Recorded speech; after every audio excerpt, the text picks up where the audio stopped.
पुण्यातील फरासखाना पोलीस स्टेशनच्या हद्दीमध्ये वाहनांची तोडफोड करणाऱ्या आरोपींची पोलिसांनी धिंड काढली आहे। ज्या परिसरात वाहनं फोडली याच परिसरात आरोपींची धिंड काढली। मुंदे शहरातील सिंधी कॉलनीत दोन मुलींनी बॉयफ्रेंडला भेटण्यासाठी चक्क दुचाकी चोरलेली आहे। सिंधी कॉलनीमध्ये गोपालदास मुरझानी त्याच्या घरासमोरून भर दिवसा या मुलींनी गाडीची चोरी केली आहे। याआधी परिसरामध्ये पायी फिरत त्यांनी रेकी केली। पोलिसांनी दुचाकीसह दोन्ही मुलींना ताब्यात घेतलंय। मध्य रेल्वेकडून उद्या विविध अभियांत्रिकी आणि देखभालीच्या कामांसाठी मेगा ब्लॉक घेण्यात येणार आहे। माटुंगा मुलुंड अप आणि डाऊन जलद मार्गावरती सकाळी 11:30 पासून दुपारी 3:30 वाजेपर्यंत ब्लॉक असेल। पश्चिम रेल्वेच्या मुंबई सेंट्रल आणि ग्रँड रोड स्टेशन दरम्यान असलेल्या पूल क्रमांक 5चं स्टील गर्डर बदलण्यात येणार आहे। यासाठी आज 13 तासांचा ब्लॉक घेण्याचा निर्णय घेण्यात आलेला आहे। आज रात्री 10 वाजल्यापासून सकाळी 11 वाजेपर्यंत अप आणि डाऊन जलद आणि धीम्या मार्गावरती ब्लॉक असेल।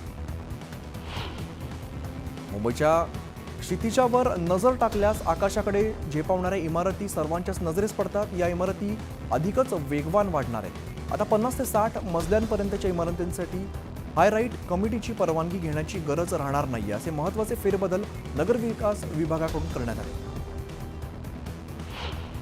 लाखो भाविकांचं श्रद्धास्थान असलेल्या अंगणेवाडीच्या भराडी देवीच्या जत्रोत्सवासाठी कोकण आणि मध्य रेल्वेने जाद्या रेल्वेगाड्या सोडण्याचा निर्णय घेतलेला आहे। येत्या 22 फेब्रुवारीला हा जत्रोत्सव पार पडतोय, त्यासाठी उद्यापासून आरक्षण खुलं होईल।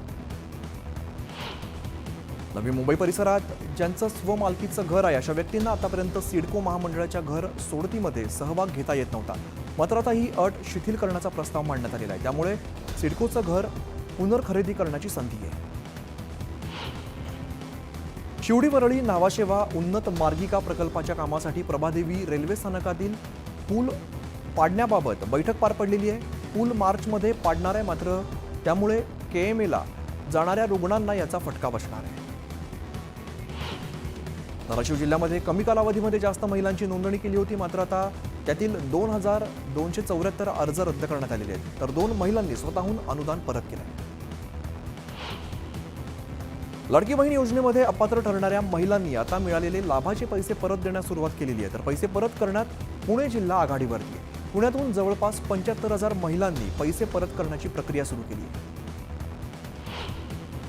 पैठण ते छत्रपती संभाजीनगर रस्ता आणि त्या रस्त्यालगत होत असलेल्या शहर पाणीपुरवठा योजनेच्या मुख्य जलवाहिनीच्या कामातील तांत्रिक चुकांवरती आता नव्याने भूसंपादन करून रस्ता रुंदीकरण करण्याचा उपाय समोर आलेला आहे। राष्ट्रीय महामार्ग प्राधिकरण आणि महाराष्ट्र जीवन प्राधिकरण या दोन्ही विभागांनी हा निर्णय घेतला आहे। मुंबई महानगर प्रदेशचा विकास ग्रोथ हब म्हणून करण्यात येणार आहे। यासाठी ग्रोथ हबचा आराखडा तयार केलेला आहे। आता या अंमलबजावणी करण्यासाठी नियोजन विभागाकडून राष्ट्रीय प्रकल्प अंमलबजावणी कक्षाची स्थापना केली जाणार आहे। महाराष्ट्रात रस्त्यावरती व्यवसाय करायचा आहे तर तुमच्याकडे डोमेसाईल असायलाच हवं, लवकरच याबाबत आदेश जारी करणार असा इशारा हायकोर्टाने दिला आहे। नाशिक इथल्या विविध 20% सर्वसमावेशक गृहनिर्माण योजनेतील 496 घरांच्या विक्रीसाठी ऑनलाईन अर्ज नोंदणी आणि अर्ज भरणा प्रक्रियेचा शुभारंभ करण्यात आलेला आहे। सातपूर, पाथर्डी, विहितगाव, हिरावडी अशा विविध भागात ही घरं आहेत। कर्मचारी भविष्य निर्वाह निधी संघटना म्हणजेच EPFO याने दावा निकाली काढण्यासाठी याबाबतीत ऐतिहासिक कामगिरी केलेली आहे। 2024-25 या आर्थिक वर्षामध्ये EPFOने 5 कोटींपेक्षा अधिक दावे निकाली काढले असल्याची माहिती समोर येते। मुंबईच्या वाळकेश्वर इथल्या बाणगंगा तलावात परिसरातील सर्व अतिक्रमणं हटवण्यात आलेली आहेत, तसंच परिसर पुनरुज्जीवित करण्याबाबतचा कार्यादेश देण्यात आल्याची माहिती नगरपालिकेचे उच्च न्यायालयाला प्रतिज्ञापत्राद्वारे दिलेली आहे। पुणे शहरातील प्रमुख रस्त्यांचं झाडकाम यांत्रिकीकरणाद्वारे करण्याची 4 परिमंडळांसाठी निविदा काढलेल्या होत्या। 5.75% जादा दराने असलेल्या 4 पैकी 3 परिमंडळाच्या निविदा स्थायी समितीच्या बैठकीत मंजूर केल्या। नायरी परिसरातील आरो प्रकल्पातील पाण्यामध्ये GBS कारणीभूत असणारा जीवाणू आढळल्यामुळे त्यांना टाळं ठोकण्यात आलेलं आहे। ही कारवाई मागे घेण्याबाबत बैठक झाली, मात्र जागतिक आरोग्य संघटनेकडून प्रमाणपत्र मिळत नाही तोपर्यंत टाळं कायम राहणार असा निर्णय घेण्यात आला आहे। पिंपरी चिंचवडकरांनी पर्यावरण संवर्धनासाठी एक पाऊल पुढे टाकलेलं आहे। एका वेळेला मेट्रोने प्रवास करून 1.65 ग्रॅम कार्बन डायऑक्साईडचं उत्सर्जन कमी करता आलेलं आहे। रोज 1.5 लाख प्रवासी प्रवास करत आहेत। छत्रपती संभाजीनगर, अमरावती तसंच वर्ध्यामध्ये शिधापत्रिकाधारक शेतकऱ्यांना अन्नधान्याऐवजी रोख रक्कम मिळणार आहे. रक्कम हस्तांतरण करण्यासाठी नवीन शासन निर्णयास मंजुरी देण्यात आली. महानगरपालिकेच्या प्रसूतीगृह आणि आरोग्य केंद्रांमध्ये कर्करोगाची तपासणी करण्यात येणार आहे. फेब्रुवारीच्या अखेरीस ही सुविधा सुरू होण्याची शक्यता आहे.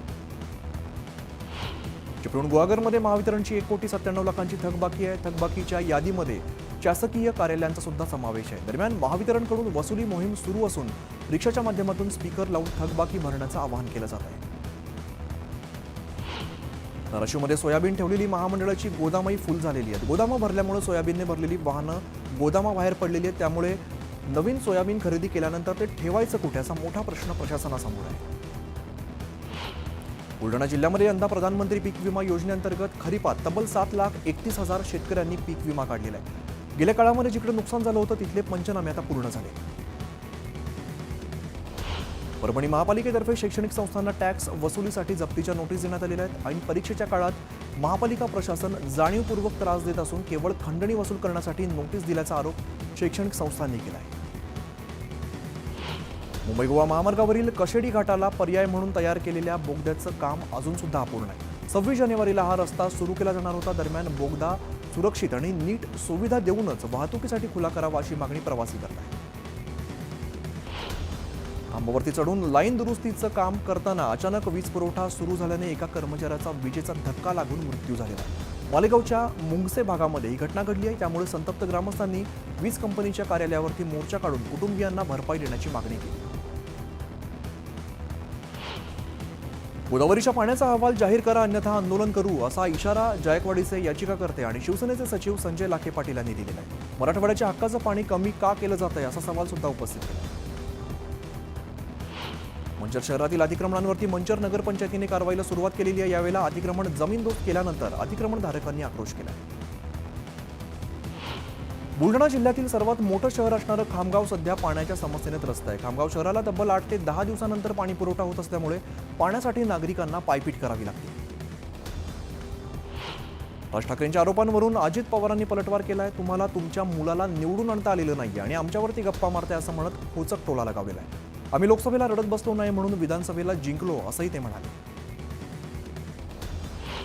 अमित ठाकरेंनी अजित पवारांच्या आरोपांना प्रत्युत्तर दिलेलं आहे. मी हारलो तरी खचलो नाही. माझ्या पहिल्या निवडणुकीमध्ये नाही तर शेवटच्या निवडणुकीत माझी पारख करा असा इशारा अमित ठाकरेंनी दिलाय.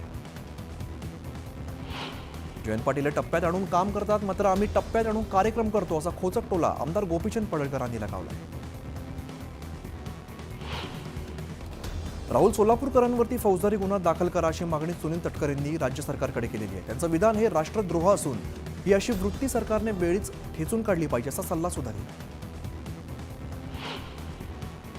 नदीजोड प्रकल्पांना वित्तीय सहाय्य मिळेल असं प्रतिपादन वित्तीय संस्थेसोबतच्या बैठकीत मुख्यमंत्री फडणवीस यांनी केलेलं आहे. यावेळेला मुख्य संस्थांच्या वरिष्ठ अधिकाऱ्यांनी सुद्धा प्रकल्पाबाबत सहाय्य करण्याचं आश्वासन दिलं आहे. परभणीचे खासदार संजय जाधवांनी शिवसेनेवरती हल्लाबोल केलाय. दिल्या घरी सुखी राहा असं म्हणत शिवसेनेला त्यांनी टोला लगावलेला आहे. तर आमच्या पक्षातील कोणीही दुसऱ्या पक्षात जाणार नाही असा दावा सुद्धा केला. तृप्ती देसाईंनी धनंजय मुंडेंवरती हल्लाबोल केलेला आहे. करुणा शर्मा यांना कोणतीच मदत करण्यात आलेली नाहीये. शेवटी त्या न्यायालयीन लढाई लढल्या आणि जिंकल्या. त्यामुळे आता धनंजय मुंडेंच्या पापाचा घडा भरलाय असा इशारा सुद्धा त्यांनी दिला. मुंबई गोवा महामार्गावरील कसबा शास्त्री पुलाजवळ बेकायदेशीर उत्खनन करण्यात येत आहे. मात्र याकडे महसूल खात्याचं दुर्लक्ष होत असल्याचा आरोप ग्रामस्थांनी केला. सांगलीच्या महाराष्ट्र कर्नाटक सीमेवरती असणाऱ्या म्हैसाळ इकडे कृष्णा नदीवरती नव्याने बंधारा बांधण्यात आलेला. यावेळेला टीएमसी साठवण असणारा बंधारा बांधणार असल्याने नदीकाठची शेती पाण्याखाली जाण्याची भीती शेतकऱ्यांनी वर्तवली. सिल्लोड तहसील कार्यालयाचा मंडळ अधिकारी आणि फाईलवरती सही करण्यासाठी लाच मागितल्याची घटना समोर आलेली आहे. मात्र या प्रकरणी कोणतीही कारवाई न केल्याने नागरिकांनी संताप व्यक्त केला आहे. राज्यात फेब्रुवारी महिन्यात उकाडा वाढल्यामुळे विजेच्या मागणीत सुद्धा वाढ झालेली आहे. फेब्रुवारी महिन्याच्या सुरुवातीला 27,000 मेगावॉटवरती विजेची मागणी पोहोचली. नागपुरामध्ये बर्ड फ्लूचा शिरकाव झाल्यामुळे आता आरोग्य विभागाकडून 8,000 घरांचं सर्वेक्षण केलं जाणार आहे. सर्वेक्षणामध्ये 141 जणांना इन्फ्लुएन्झा आजाराची लक्षणं आढळलेली आहेत. त्यातल्या 14 जणांची प्रकृती ही गंभीर आहे.